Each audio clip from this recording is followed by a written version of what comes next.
Hello, I hope you're having a great day. My name is Braden Monroney. I'm a mechanical engineer at Texas Tech and a future business owner. The purpose of this channel is to talk about my resume and showcase the different projects I've done on my own while being in college. This video is about a portfolio website that I designed and coded from scratch. If you haven't already, take a look at my resume video. I go over my resume in a quick and entertaining way. The link is below. Alright, let's get into the project. What is this project? What is this project? That's a great question, Morgan Freeman. So this project is a personal portfolio website that I made from scratch using CSS, JavaScript, and HTML. And it taught me just the ins and outs about making your own website and how complex it actually was. Because believe me, it's very complex and there's a lot that goes into making your own website that I did not anticipate at first.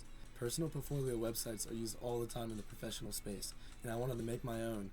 Walk through and code of the website. Page of the website with all the tabs linked below.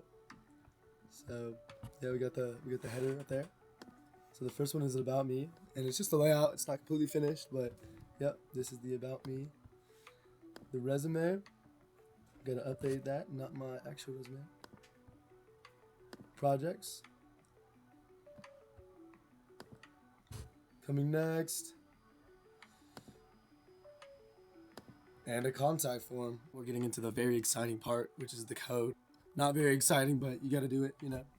So first we're gonna start with the HTML, then the CSS, and the JavaScript. So with every HTML page, I kind of changed it until like I found what kind of worked the best for me. So we're just gonna flip through these a little bit. The about me, the coming next. So some of them have wrappers, some don't. The wrappers I learned helped a lot, even though it was a little bit more writing. So this is the contact form, which links to the JavaScript. This is the home page, so you got all the options, resume options, yada yada, projects, and then resume. There we go. All right.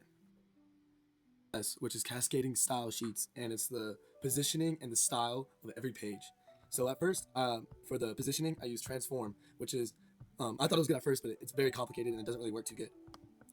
As I move on, I figure out that absolute position is a lot better because it lets you adjust a lot more. But then when you move something else moves. So it was still pretty complicated and not very user friendly. So by the end, I was using wrappers, which it helps you with formatting a lot more. And if you move something else won't move. And a lot more user friendly, at least for me. So yep, that's my evolution of CSS. So this is the JavaScript, and it's what connects the contact form to the MySQL database. Whenever you submit your information, it gets saved in the database. And so JavaScript was the most complex, but it was also the most fun for me. So firstly, this connects the JavaScript and Node.js server to the database, and it parses the data so it translates the data so the other systems can read it. And then it sets up the form submission, and it also handles the data transfer, as well as a couple other things that go into this. Thoughts and research. As I was doing this project, it was my first year of computer science, and it was right before I switched to mechanical engineering. So most of the project was research and figuring out what was actually going on, because I honestly had no idea going into it. So the notes include what is VS Code and GitHub and how does it work, how do websites work and how are they coded, CSS methods, software development techniques, SQL versus MySQL functions, how does data transfer work with middleware, and JavaScript basics. Main struggles and adversary.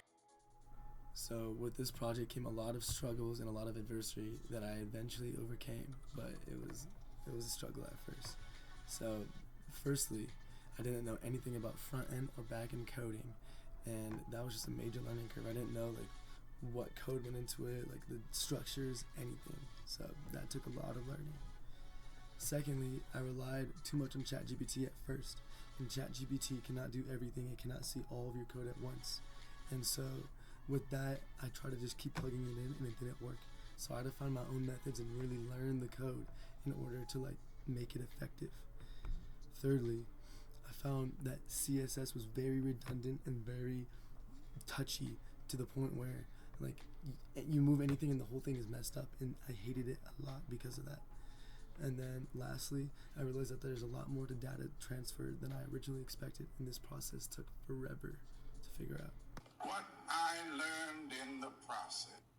I learned a lot in the creation of this portfolio project, including how CSS, HTML, and JavaScript work together to create websites, how websites and servers work, as well as a lot of computer functions, different ways of formatting with CSS, how to set up databases and initiate data transfer with Node.js and MySQL.